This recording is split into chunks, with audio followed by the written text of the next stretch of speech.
what's up mga lods? So, dito naman tayo. Nagbabalik. Inyong lingkod, Idol TV. Yan. So, yan. Bali, nga pala, kawan ulit tayo ng video. So, dati lang. So, ibang klaseng wiring naman. Katulad dun sa dati. So, bali, ano, Nai 3 plus Pro Music ulit tayo. So, bali, gumawa na ako ng isang video nito. Yung walang horn relay. Yung walang ganito. So, ngayon, gagawa ulit tayo ng isa na mayroong horn relay. Ayan. So mahirap kasi pag pinag-isa natin yung video, parang mas magulo.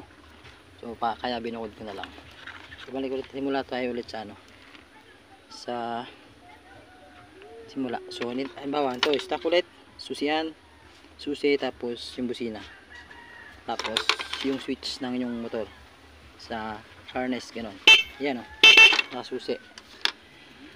Yan, so bala tanggalin natin to ulit, tatanggalin ulit, tapos yan, ito gagamit tayo ng horn relay, tapos yan, fuse, tapos wire. Yung gagamit natin halimbawa magano kayo sa inyong motor. So bali first step na tayo sa wiring. So bali kahit anong gagamit ng mga fuse, kasi kakabit natin to dito sa gagamitin natin sa horn relay. So bali dudutong natin to dito sa number 30 mga lods, number 30 ng horn relay. Yan, number 30. Lagyan ng wire. Yan, so nilagyan ko na siya ng wire para medyo mabilis-bilis tayo. Yan, lagyan ng wire, tapos tape natin. Tapos lalagay natin ito dun sa, pag maglagay ka ng fuse, mas magandang laging nakadirekta yan sa battery.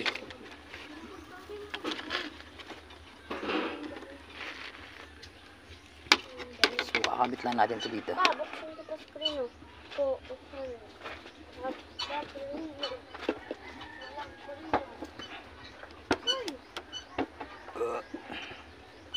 Yan. So nakabit na siya, dito yung fuse. Then yung yung horn relay. Tapos bali dito na tayo, sunod yun dun sa pinagtanggalan natin ng ng stock horn, yung tinanggalan natin dito. Yan o. So sana nasusundan nyo yung ating video. Yan. So bali ito naman di pa may dalawang wire niya na hinugot. Positive tsaka negative yan, halod yan. So bali kung makita nyo yung horn relay, bali may siya, apat na salpakan, apat. So may relay na, horn relay na may 5, may 4. So bali palagi yung isa sa gitna hindi naman nagagamit. So bali may number siya na may tatlo pa siyang bakante. 86, 85, 85, 86, tapos 87. So bali yung dalawang yun na hinugot natin dun sa stock horn is kakabit natin to dito sa number 85, tapos sa 86. So bali walang problema kahit magkabaliktad yung dalawa. Yan. Kung nakita nyo kinabit ko, halimbawa itong positive. So sana ba kanina sa dapat alam niyo kung ano yung positive. So kahit wala na pala, kahit walang test light, kasi walang problema kahit magkabaliktad tumalods yan. So, kung nakita niyan pagkatusok ko, pwede natin baliktad din yan. Walang problema magkabaliktad yan. 85 tsaka 86. Yan. Tapos so bali may nitira pa tayong isa, number 87, yung sa taas. So kung natin itong Nai 3 plus Pro Music. Yan. So bali yung Nai 3 plus Pro Music natin, may siya, 4 na wire, black, blue, brown, tapos yellow na may lining na green. Yan. So meron naman diagram yan sa likod mga lods. So kung hindi nyo pa yung sa una kong video. So tabi muna natin to. Doon natin yung busina, yung dalawa, yung in-install natin. Yan o. So bali mga stock yan mga lods, kaya hindi bago yan, pero gumagana pa yan. So kuha natin ulit. May 4 na wire galing sa busina sa dual horn. So pagkabitin natin yung dalawa doon, pag-isahin lang natin. Yan. Tapos bali may dalawa pa siya. Yan. May dalawa pa. Nakakabit natin ito dito sa Nai Pro Music. So bali papaliwanag ko pala yung mga kulay niya, kasi baka iba yung so kung di nyo napanood sa bali yung kulay black niya ground or body ground. Tapos itong yellow na kulay, yellow na may lining na green, positive mga lods. Tapos may dalang natira brown, tapos kulay blue, ito yung positive din to, yung palabas, may palabas na positive. So papunta to dito sa sa busina. So unahin natin to sa yung kulay blue tsaka kulay brown. Kakabit natin to yung kulay, yung dalawang yon, papunta dun sa dalawang naiwan na wire papunta sa busina. Yan. Ito. Kabit natin dyan. Mag-isa.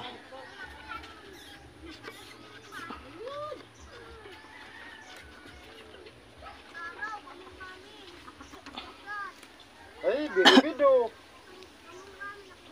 Kisa ito, Mike. Bukusan ba yan yung tuligito na yung mga dyan?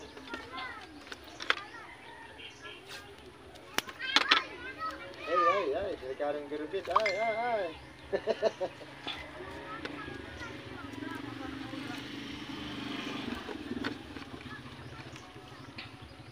Yan, tape na natin. Tapos yung kulay black doon galing dito sa Nitro Music, kakabit na lang natin to dito sa yung dalawang pinagsama na galing sa busina. Yan, isama na natin to dito. Tapos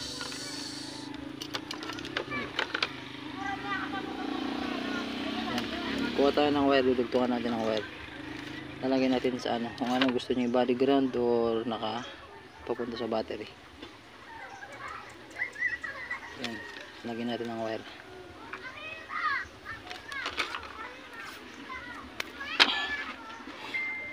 So sana nasundan nyo, tape natin.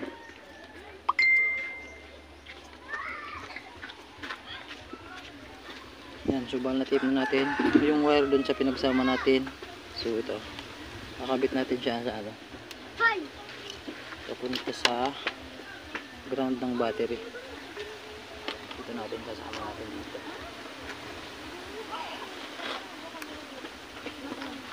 So baka gumawa rin ako nito ng diagram, sulat ko na lang sa papel, knowledge, pag babakante yung ko lang gawa. Yan, so yan, bali may natitira lang tayong isa na wire, yung yellow na may lining na green. So kunin ulit natin yung horn relay. So bali yung kakabit natin tong wire na to is dito sa number 87. Yan, yung isang wire na galing dito sa Pro Music dito. So bali suksok na lang natin, wala na tayong sakit.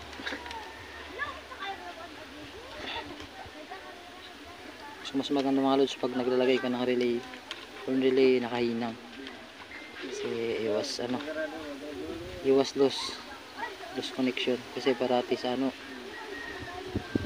pag gumamit ka ng sakit, nakaon pa rin susi, pag gumamit ka ng sakit, yan, naglulus parati.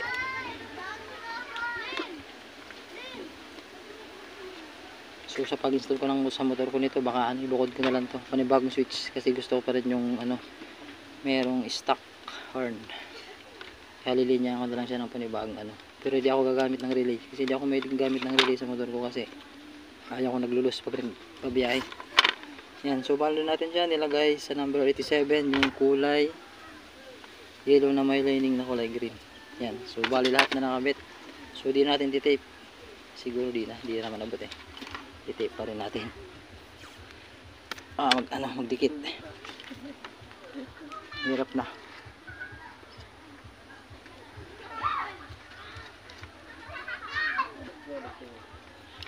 So mas maganda kung may string cable tube kayo sa pag-wiring nyo nito, sa pag-install nyo na.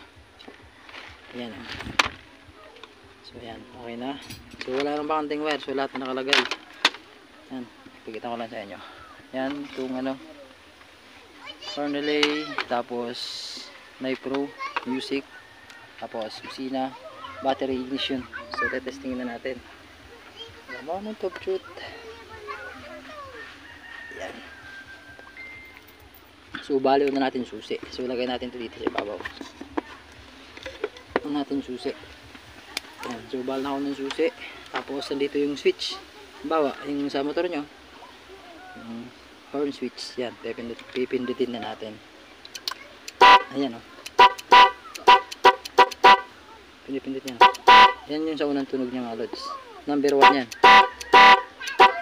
Yan ay kung mag-aano kayo ng busina nito dapat steady. Yan. Tapos number 2. Yan yung tunog niya sa number 2. Yan. Kung makita niyo man yung relay, gumagana yung relay na yan. Subukan natin ulit. Kung makita niyo may umiilaw. Number 3. Yan. Number 3 yan. Tapos sa number 4 na tayo. Ito na yata yung sikat na tunog ngayon sa mga tracking. Yan. Yan. So kung makita rin nyo yung yung tunog niya kasi medyo may na yung battery. Number 4 na yun. Number 5. 5 na yan. Number 6. Number 7. Number 8.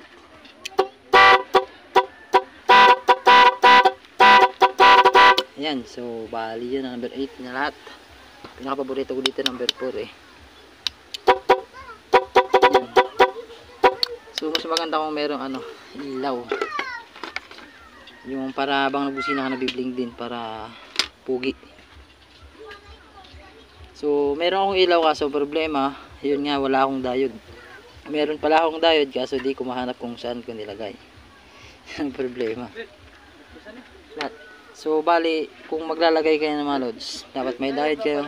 Tapos kung hindi kayo marunong, pakabit nyo na lang sa o kaya panurin nyo sa YouTube meron naman eh. Yung diode, ini-install yan pa halimbawa. Kasi may yun eh, may parang may polarity yun eh, may para yung kulay puti. Hindi ko maano yung hindi may naka-electronics. Nakabit nyo lang yun dito sa positive, yung brown tsaka kulay blue. Halos parehas lang naman yung palabas niyan eh. Parehas positive. So kahit saan sa dalawa ikabit nyo. Tapos yung isang sa dulo ng isang wire lang naman yun. Papunta dun sa ilaw mismo. Positive ng ilaw. Sa positive mismo ng ilaw.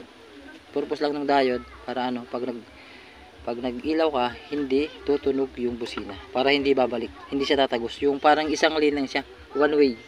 Hindi siya pwedeng pabalik. Ganon. So kakabit nyo dito. Punta doon para pag busina nyo, iilaw siya. Tapos pag nag-rapid, yun, iilaw siya, nag-iilaw, biblink siya. So sana nakukuha niyo yung sinasabi ko. So papakita ko na lang yung install ko sa motor ko pag na-install ko na sa motor ko. Hindi, adinin mo ko lang muna to. So abangan nyo na lang yung sa motor ko, sa Smash. So bala yung motor ko yan, Smash. So tinanggal ko na yung yung cover. Para ma-install na lang. So yun lang muna mga lods, and sana may tutunan kayo sa aking ginawang leksyon. Video pala. Yan. So yan. Yan lang, ingat sa pag-wiring. God bless.